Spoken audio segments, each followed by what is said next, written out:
This is getting, I guess old is the best word. Every other adjective that could apply has been true since the beginning. I guess the best thing to ask is, can we start over? I'd like if we could start over. I'll apologize for all past transgressions, real or imagined, if we can start over. Does that sound reasonable? Here's the beginning. There was one simple, solitary fact. I do not find you a good reviewer. Yes, that is my problem. I understand that. However, the thing is, I am not the only person with that problem. And don't say that it was my doing, because people have thought that long before me. I suppose the best thing I could do is a Josh Scorcher style response video. No courtroom scenario, just me and your review, and my problems with your review. In essence, we can call this a review of a review. I am allowed to do that, right? Good! And where did it truly start? The episode Too Many Pinkie Pies. Title says it all, really. Can't read the name of the episode and not be expecting lots of Pinkie Pie and or zaniness for the next 20 minutes. And it delivered. We got silliness, loads of Pinkie Pies, not only in numbers, but also being the protagonist central character of the episode. The story, tone, and main character burst with Pinkie silliness. So, I hear you say. Did you actually like it then, Byter? Simple answer, no. But this is what Pinkie Pie is all about. She's always been acting weird. Why don't you like it now? Well, to answer that, I'll have to not keep it so simple. But it's not like the prologue. We've returned to more serialized hijinks just like before. You like them? Well, that's sort of the problem here. It's all about the hijinks. Despite prior characterization, Pinkie seems, well, shallower or simpler than before. There's no real character arc here. We're going to need more context. Shallower or simpler compared to what? A Friend Indeed where she annoyed Cranky despite his repeated attempts to get her to stop? Over a Barrel where she caused the buffalo stampede for no reason at all? Party of One where she forgot her own birthday that came immediately after her pets? People who disagree with you are going to jump on that. It really makes you seem like you've been blind to some of Pinkie's flaws in the past. The story is fairly simple. Pinkie wants to have fun with everyone, and thus makes lots of copies of herself. Things escalate with hordes of Pinkie Pie running amok. Twilight undoes the problem with magic, but she needs to find which Pinkie is the real one, which she does by setting them a boring test. A very important part of this story is that there was only one clone for a brief period of time, so we can gauge the differences between the real Pinkie and the clone Pinkies. Your main argument is that Pinkie was out of character for this episode. By leaving that detail out, it makes it seem like you weren't paying attention. But beyond Pinkie being sorry about what she's done, and determinism to stay through the test, there's not much characterization going on here for the majority of its length. Most of our time is spent establishing the central tone of zany silliness. Being sorry about what Pinkie Pie did took up a good chunk of the episode, like when she was crying out of sorrow for the clones tormenting her friends, or when she was depressed at the table because her friends couldn't tell her apart from her clones. There are some details that you can't exclude, especially if a devil's advocate can use it against your arguments. It's a return episode for Dave Polsky, the one who penned Feeling Pinkie Keen and Over a Barrel for Season 1. The more episodes he writes, the more I get the impression that he likes writing for Pinkie, with 2 episodes featured strongly around Pinkie's quirks, whilst the other episode giving her a stupid annoying song. The problem I have with his writing style for Pinkie Pie is that she always feels simpler, dumber, or one-note. Alright, let's talk about Feeling Pinkie Keen, because I'm pretty sure that Polsky was high off his ass when he wrote Over a Barrel anyway. Was she simple in that particular episode? I would say no. She was staying strong to what she believed in. Having faith in something does not make you simple, especially when the evidence continues to support your faith. Giving in to Twilight would have made her seem simpler. If you've hardly seen the show in much depth, then characters like Pinkie and Rarity might easily be summoned into the crazy/zany person and the fashionista buckets. But both of them have been more than their most core character aspects. They each have unique personalities and quirks beyond that. Pinkie Pie and logic don't overlap well, but she still has had a high emotional intelligence, which she uses to do what she likes, which is make others smile, which is more her core personality trait. No, I think that Pinkie is very logical. Remember, a devil's advocate can point right to A Friend Indeed, where Pinkie connected Matilda and Cranky through their matching scrapbooks, and believing a conclusion that the evidence supported in Feeling Pinkie Keen. Your argument is that Pinkie was out of character, and to do that you needed to establish her previous personality with less oversights. My problem is that normal Pinkie at the start seemed, well, simpler than normal. Fun! Her motivation at the start was very simple, and her clones are all just as simple. Fun! But times 20. There's no immediate difference between her and her clones in this episode. And here's the rub. The immediate difference between Pinkie and her clones is, well, Pinkie's memories. Calm yourself. There's loads of fun to be had in Ponyville with my girls. None of the clones would remember who Pinkie's friends were. Numerous other reviewers never testified to any problems determining who the real Pinkie was. In fact, I initially thought they were totally the same. That might not have been a good thing to admit, because that's really working against your point. If it helps, I rewatch each episode multiple times. Sometimes I do it with my critical faculties on, and sometimes with them off. The title promises crazy times. That's what we got. The problem was her motivation and actions at the beginning were as simple and zany as the crowd of Pinkies later on. Alright, the first problem is that this is the first real thing you've said to support your claims that Pinkie was not different to her clones in any way, and we're halfway through your review. This should have been something that you said much earlier, and then built onto that. It would have really added onto your case. Instead, your review has been making an argument that you don't really know Pinkie. Furthermore, one could actually argue that this strengthens the episode, making it even harder for the others to sort through who is the real Pinkie and who isn't. Some advice from a much better critic than myself: vagueness is never good. You gotta show us. You can't just tell us and expect us to take your word for it. That's not good. Here's something I like to do. Assume, for all intents and purposes, that you're wrong. Whenever you criticize something, assume that you're wrong. Try to come up with counter-arguments to the points that you make, because you just might be wrong. Your dissenters will be playing devil's advocate a lot. You need to cover all of your bases. The story seemed to be struggling at finding a way to differentiate the real and copied Pinkies, because, well, the story here didn't establish either of their personalities very well, and the story is weaker in terms of characterization because of that. Clone Pinkies didn't have the real Pinkie's memories, nor did they have her depth. Because you didn't strengthen your points in the beginning, it can now come across that you're missing the perceived obvious. When virtually no other reviewer claimed that differentiating Pinkie from the clones was a problem, it comes off as a massive oversight on your part. But for me, Pinkie Pie has always been more than just that. She's kind-hearted, compassionate, and takes her responsibilities kinda seriously. Because Pinkie Pie has always been about making her friends happy. It just frustrates me to have that depth left out for the most part. Her original conflict in this episode was that she wanted to spend time with each of her friends. She knows that she makes them happy. She slowed herself down from splashing into the water when Rainbow asked her to do so. Her main concern at the end was that her clones were tormenting her friends.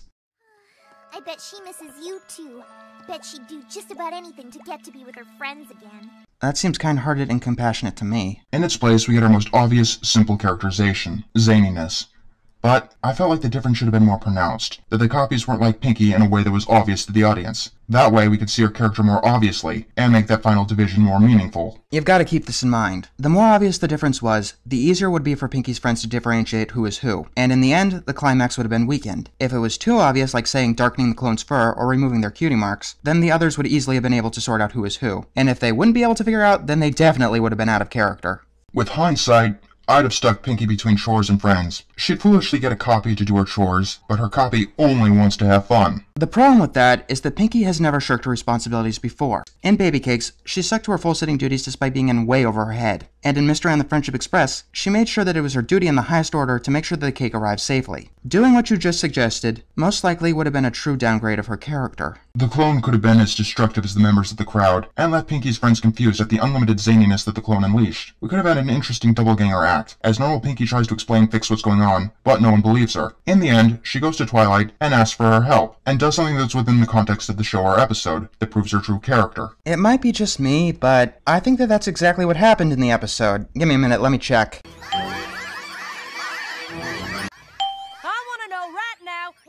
Pinkies came from. Twilight, I have to talk to you. I need your help. Excuse me, whoever you are, but I'm not talking to any of you Pinkies unless you're the real Pinkie. Something not fun at all. Any Pinkie that can't do it goes back into the pond. We'll be watching paint dry. Wow. I had to. I just had to. I couldn't leave my friends. I just couldn't. Yeah, that sounds like what happened in the episode. This just confuses me, and it makes me once again think that you weren't paying attention, since you pretty much described the end of the episode, like, point for point, just with one clone instead of many. But I don't see how that would change anything, and you didn't provide a suggestion of how it would change things. Thus providing us with ideals of responsibility, and it add new, comparative depth to Pinkie's character. Maybe involve the baby cakes, one of her past responsibilities that isn't fun but she still enjoyed doing. Pinkie shirks her chores, one of which was full-sitting the Cake Twins, so she gets a destructive clone to do the job. You might want to think these through a bit more. Furthermore, if Pinkie enjoyed full-sitting, then why would she get a clone to do it? Once again, the show isn't bad, but it misses the depth of the character present in the previous seasons. Party of One worked for me, beyond her acting weird and playing with inanimate objects, because it shed a light on her character, and I can empathize with the feeling of being unloved and unappreciated. So whilst I may still kinda enjoy this episode for its simple-minded, Pinkie acting weird times 20 is fun, writing Pinkie as the shallow, impotent protagonist didn't work here, and detracts from the episode and her character. As I said earlier, in Party of One, Pinkie forgot her own birthday, and yet she has every pony else's memorized. That seems simpler than, say, feeling guilty about how her clones are wrecking her friend's life, and that it's all her fault. I've heard the case that this episode is made to make fun of flanderization. among other things, and the clones were essentially Pinkie Pie after Flanderization. Your review claims that Pinkie Pie was out of character, but it doesn't seem to show off much knowledge of the subject. Much correct knowledge. And that undermines everything. There were a few good points that you did raise, such as Pinkie's simpleness in the beginning, but it was undermined by you admitting that you couldn't tell the real Pinkie from her clones, and several other points lead me to believe that you don't truly know who Pinkie Pie is. In conclusion, this review comes off as complaining that you don't know who Pinkie Pie is, and yet you claim that she's out of character. You do see how this is a problem, right? Let's move on to your follow-up, which I'm sad to say is of even less objective value. I'll say right now that I went back and I counted every instance of slapstick in each episode of the show and divided them into seasons. I also made a video showcasing every joke in Too Many Pinkie Pies that was not slapstick. I'll annotate all 4 of them here. Both of these have reviewed the episode, and both used the term slapstick for what they thought the strength of the episode was.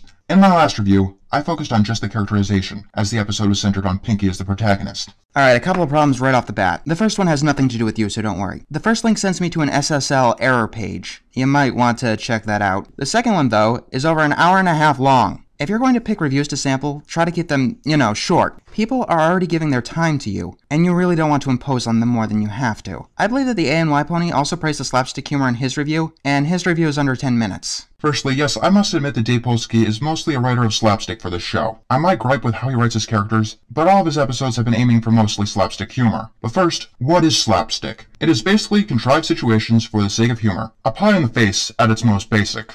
Okay, first of all, never use Wikipedia as a source. You are a university student. You should know that. I don't care if this is just a casual review. We do not use Wikipedia as a source. It's where research starts, not where it ends. According to these 5 sources, slapstick is physical comedy. Someone else's pain made for your pleasure. This is a contrived situation for the sake of humor.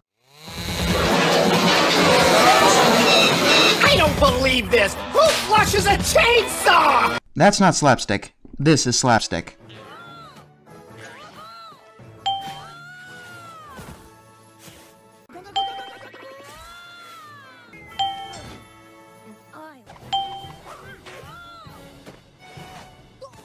All of those scenarios were from Season 1. Speaking of which, the only season where no one was pied in the face was the 3rd one. Now you're going on to argue a term that you've already misused and missourced. Please tell me why I should keep reading. When analyzing slapstick, I often relate it to suspension of disbelief. If you can get people to accept the conditions leading to and the act of your slapstick, it works. But if you don't, it'll just feel annoying and contrived. Once again, that's not slapstick. And once again, here's a much better critic than me explaining just how slapstick works. Slapstick focuses on the most important rule of comedy, that all comedy, in one way or another, is based on misery. Whether it be mocking something others hold dear, or crushing another in a perfectly timed manner, humor is that defense mechanism that acknowledges that pain is just another part of life.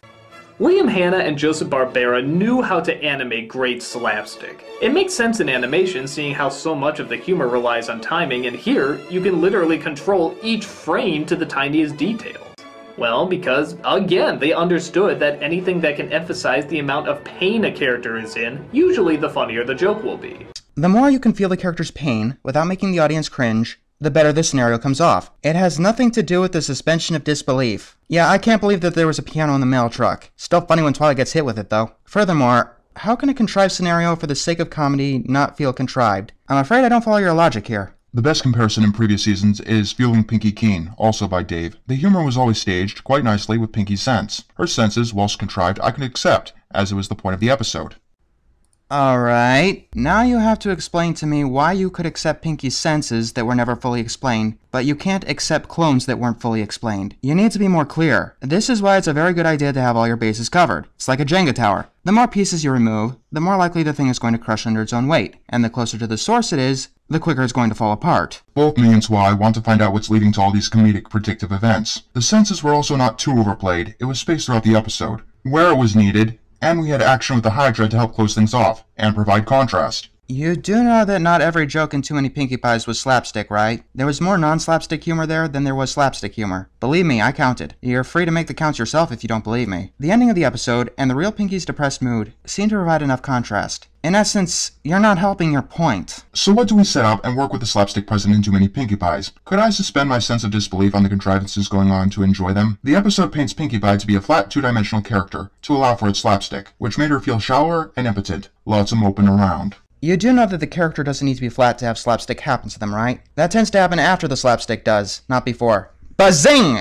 It's actually funnier if the characters are of higher dignity, so to speak. The joke itself worked off Pinkie being random and destructive, dancing around, jumping, and making noise. The build-up was also very heavy-sided. We go from 2 Pinkies to 20 in minutes. When was there 2 Pinkies again? According to your previous review, Pinkie wanted to have fun with her friends, and then she made a lot of copies of herself. You're now making that detail more and more important. Now, I might start to believe that you purposely left that detail out to paint the episode in a certain way. It was a very important detail. It's like talking about the Mona Lisa without talking about her smile. You just can't do it. The actual slapstick here didn't feel earned. The opposite of it, by degrading who Pinkie Pie was. Slapstick is one of the few forms of humor that doesn't need to be earned. Someone gets hit with a door, and bang, you laugh. Someone falls into a hole that they've missed, and boom, you laughed. Someone gets hit with an anvil, and boom, you laugh. It was simple and built up too quickly. It was like a pie to the face, then 20 pies to the face, with no other jokes to play off of. It loses its effectiveness. It's very much like, huzzah, how many points do I receive? Not understanding when there's too much of a good thing. You need to balance fun and slapstick. More isn't always better.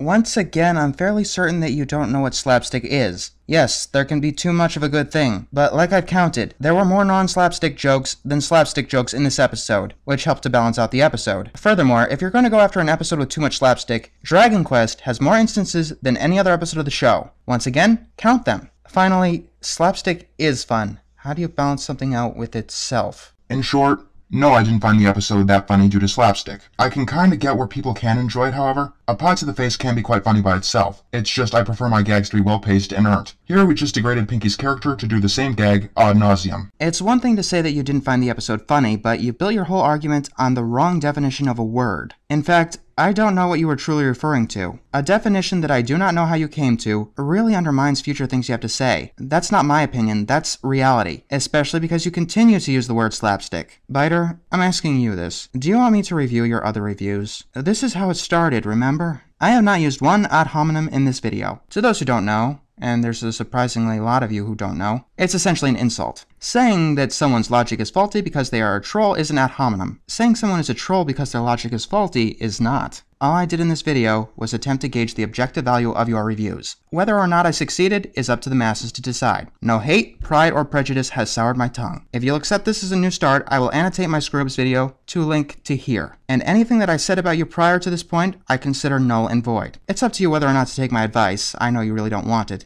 And to the masses, please do not flame him. I am semi-sure that that's how this whole complication started. And if this video does get flagged, I will fight to keep it up. There's no worry there.